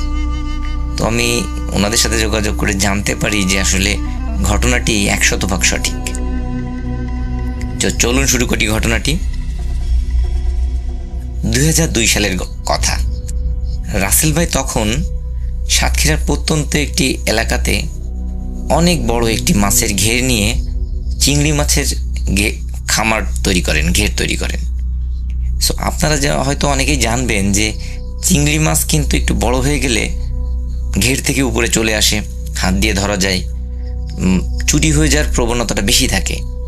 এই কারণে রাসেল ভাই কিন্তু একটা টাইট সিকিউরিটির অ্যারেঞ্জমেন্ট করেন ওখানে, যে আসলে ঘের থেকে যদি মাছ চুরি হয়ে যায় ওনার তো অনেক লস হয়ে যাবে, চিংড়ি মাছের অনেক দাম হয়।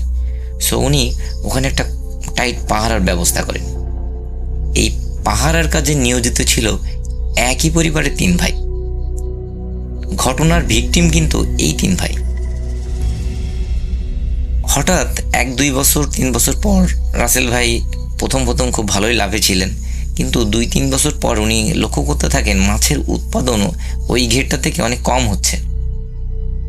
যেহেতু এই 2-3 বছরে উনি ভালো একটা এক্সপিরিয়েন্স তৈরি করে ফেলেছেন, উনি জানেন যে কিভাবে পরিচর্যা করতে হয়, কিভাবে খাবার দিতে হয়, কেমন মাছ আসতে পারে, এটার একটা আইডিয়া থাকে ওনার ভালো।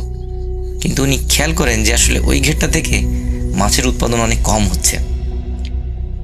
তখন উনি ওই 3 ভাইকে অনেক বেশি প্রেশার দেওয়া শুরু করেন যে আসলে তোমরা নিশ্চিত ডিউটি দিচ্ছ না ঠিকভাবে, যার ফলে মাছ চুরি হয়ে যাচ্ছে, না হলে তো মাছ কম হওয়ার কোনো সম্ভাবনা নাই।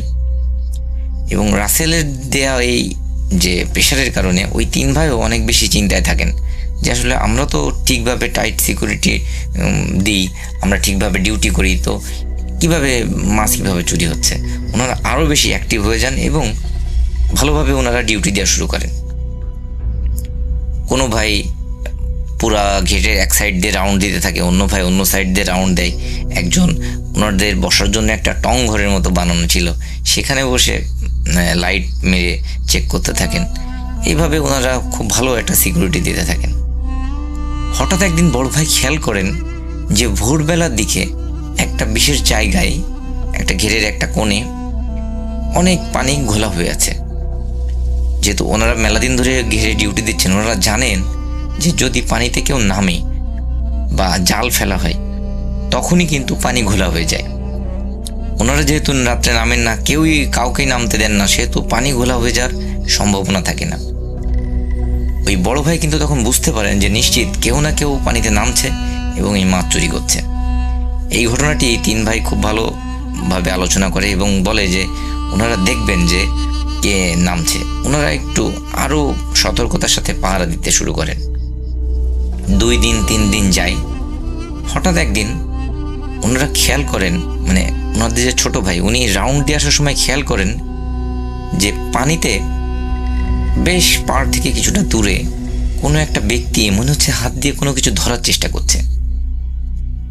এই দৃশ্য দেখে উনি টর্চ লাইটটা অফ করে চুপি চুপি পানিতে নেমে যান এবং আস্তে আস্তে ওই ব্যক্তির কাছাকাছি যেয়ে জাপটে ধরেন ওনাকে এবং সজোরে ওনাকে কিল ঘুষি মারতে থাকেন এবং চিৎকার করতে থাকেন।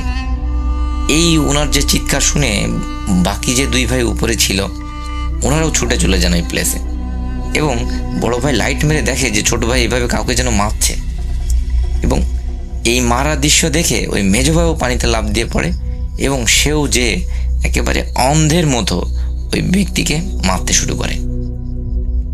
বড় ভাই কিন্তু উপর থেকে বলছিল যে তোরা ওই ব্যক্তিকে মারিস না, ওই ব্যক্তিকে ধরে কুলে নিয়ে আয়।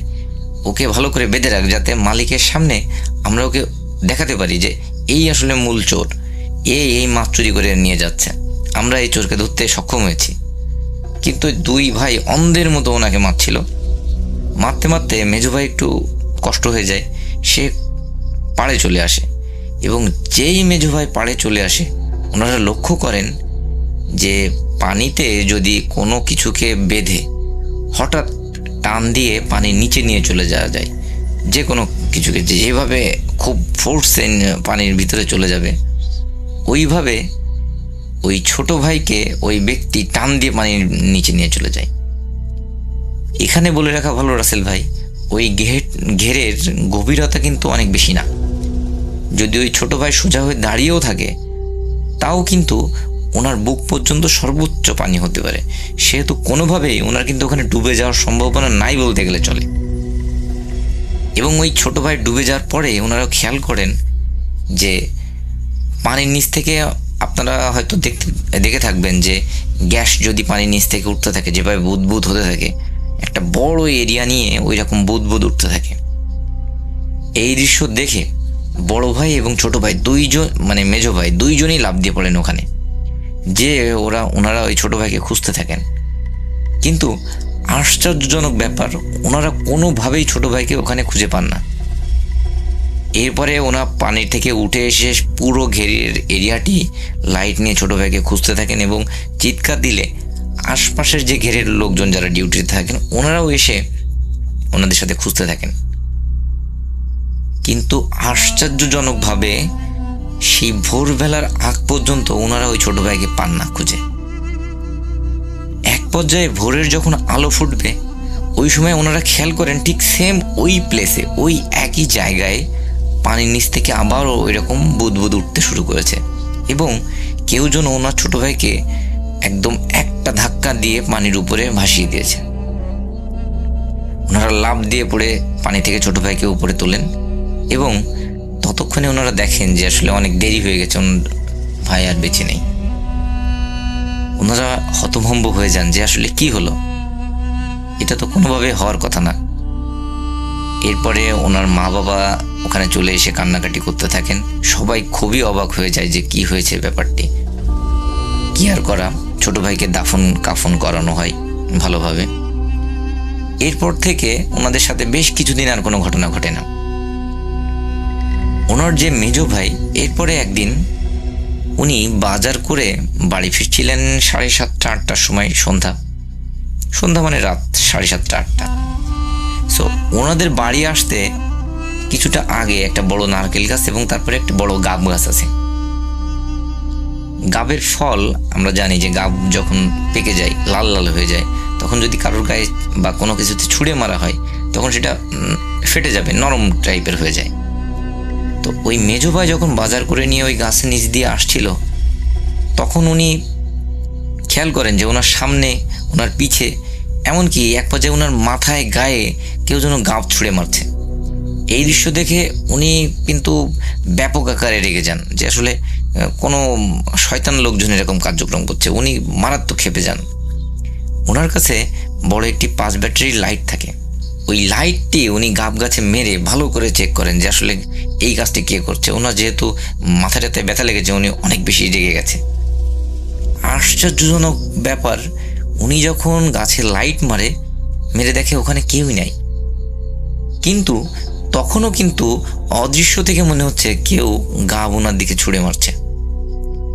এই দৃশ্য দেখে উনি মারাত্মক আকারে ভয় পান এবং এক ছুটে উনি বাড়িতে চলে আসেন। বাড়িতে আসার পরে উনি কিন্তু ওনার বড় ভাইয়ের সাথে বা ওনার বাবা মার সাথে এই কথাগুলো উনি শেয়ার করেন না। এরপরে উনি যথারীতি খাওয়া দাওয়া করেন এবং ঘুমিয়ে পড়েন। রাত্রে 1টা 1:30টার দিকে, যেহেতু ওনাদের গ্রামের বাড়ি, ওনাদের বাড়ি থেকে টয়লেট একটু দূরে হয়, কাঁচা টয়লেট, পাতালতা দিয়ে ঘেরা। সো উনি টয়লেটে যাবেন। উনি লাইট নিয়ে টয়লেটে যান। টয়লেটে এই এরিয়াটা বেশ বড়। উনি যখন টয়লেটের মধ্যে ঢুকে উনি ব্যাপক আকারে ভয় পেয়ে যান। উনি দেখেন যে ঠিক ওনারা যেই রকম লোককে ওই ঘেরের মধ্যে মেরেছিল, সেম ওই রকম টাইপের একজন লোক ওখানে দাঁড়িয়ে। তার গায়ে মনে হচ্ছে একটা কালো চাদর দেয়া। যেই উনি টয়লেটের মধ্যে ঢোকেন এবং ওই লোকটি ওই চাদর ওনার গায়ের উপরে ফেলে প্রচণ্ড মারা শুরু করেন ওনাকে, এবং ওনাকে তুলে তুলে মাটিতে আছাড় দিতে থাকেন। এক পর্যায়ে যখন উনি একেবারে নাজেহাল অবস্থা, উনি আর পারছিলেন না, সেরকম পর্যায়ে ওই কালো অবয়বটি বা ওই কালো অবয়বের মতো লোকটি ওনাকে ওই কাঁচা টয়লেটের মধ্যে ফেলে দেন। উনি যন্ত্রণায় যখন খুব জোরে উনি যখন পড়ে যান ওর মধ্যে আর কি, চিৎকার চেঁচামেচি যন্ত্রণায় কাতরাতে থাকেন, তখন কিন্তু ওই অবয়ব ওখান থেকে চলে যায় এবং ওনার কান্নার শব্দটি মানে উনি তখন জোরে কান্নাকাটি করতে পারেন। এর আগে পর্যন্ত কিন্তু উনি চিৎকার করার চেষ্টা করছিলেন, হালকা পাতলা চিৎকার করছিলেন, কিন্তু আসলে কিন্তু জোরে চিৎকার উনি করতে পারছিলেন না। কিন্তু যখন এই অবয়বটি চলে যায় তখন উনি জোরে চিৎকার করতে পারেন, এবং ওনার চিৎকার শুনে ওনার বাসা থেকে ওনার মা, ভাই, বাবা সবাই বেরিয়ে আসেন এবং এসে দেখেন যে ওনাদের টয়লেটটি কিন্তু অনেক গভীর। ওই গভীর টয়লেটের মধ্যে উনি পড়ে আছেন এবং ওনার হাতে তখন ওই টর্চ লাইটটি জ্বলছে। ওনারা অনেক কষ্টে দড়ি টড়ি ফেলে ওই টয়লেটের মধ্য থেকে ওনাকে টেনে তোলেন উপরে। ওনার অবস্থা এতটাই খারাপ ছিল, উনি কথা বলার মতো কোনো পরিস্থিতিতে ছিলেন না। ওনাকে ভালো করে ওয়াশ করে ওনাকে ওনার বাবা কিছু পানি পড়া দেন, সেইগুলো খেয়ে উনি ঘরে নিয়ে যে ওনাকে শুইয়ে দেওয়া হয়। এরপরে যখন সকাল হয়, সকাল হওয়ার পরে ওনার সাথে আরও কিছু আজব ঘটনা ঘটতে থাকে। উনি পাগলের মতো প্রলাপ বকতে থাকেন, মাঝে মাঝে আবার ঠিক হয়ে যান। আবার যখন ঠিক হয়ে যান তখন উনি রক্তের মতো বমি করতে শুরু করেন। খুবই একটা ক্রিটিক্যাল সিচুয়েশন ওনার। এরপরে ডাক্তার ডেকে নিয়ে আসা হয় এবং ওনার ট্রিটমেন্ট করানো হয়। বাড়ির সবাই কিন্তু ধারণা করেছিলেন, যেহেতু ওনাদের একটা কাঁচা টয়লেট, ওই কাঁচা টয়লেটের মধ্যে উনি টয়লেট করতে যেই পড়ে গেছেন, এটা সবার ধারণা ছিল। কিন্তু উনি হঠাৎ এক সময় যখন ঠিক হয়ে যান তখন উনি পুরো ঘটনাটিই বলেন। সবাই এই পুরো ঘটনাটি শুনে অনেক বেশি ভয় পেতে শুরু করেন এবং আশপাশের ওনাদের যে প্রতিবেশী ছিলেন তারা বলতে থাকেন যে আসলে ওই ঘেরের আশপাশে এক সময় পিশাচের উপদ্রব ছিল, যারা মানুষের বিভিন্ন রকম ক্ষতি করত, মানুষকে ভয় দেখাতো, বাচ্চাদের মেরে ফেলতো, এরকম বহু ঘটনা ঘটতো। কিন্তু যখন এই মাছের ঘের করা হয় বা লোকালয় আস্তে আস্তে তৈরি হওয়া শুরু হয় তখন কিন্তু এই জিনিসগুলো অনেক কম হয়ে গেছে। সো এই সব কথা শোনার পরে ওনার বাড়ির লোকেরাও কিন্তু অনেক বেশি ভয় পাওয়া শুরু করেছিলেন। ওনারা একটা কবিরাজকে ডেকে আনেন এবং ওই কবিরাজকে ডেকে এনে কিছু পানি পড়া টড়া তাৎক্ষণিকভাবে দেন, কিন্তু আশ্চর্যজনকভাবে ওই মেজো ভাই সন্ধ্যা 6টা পর্যন্ত বেঁচে ছিলেন। এরপরে হঠাৎ করে উনি রক্তবমি করতে করতেই মারা যান। বাড়িতে একটা শোকের মাতম তৈরি হয়ে যায়, সবাই অনেক বেশি কষ্ট পান, অনেক ভয়ের একটা পরিবেশও হয়ে যায় সাথে সাথে। এরপরে ওই মেজো ভাইকে দাফন কাফন করে দেওয়া হয়।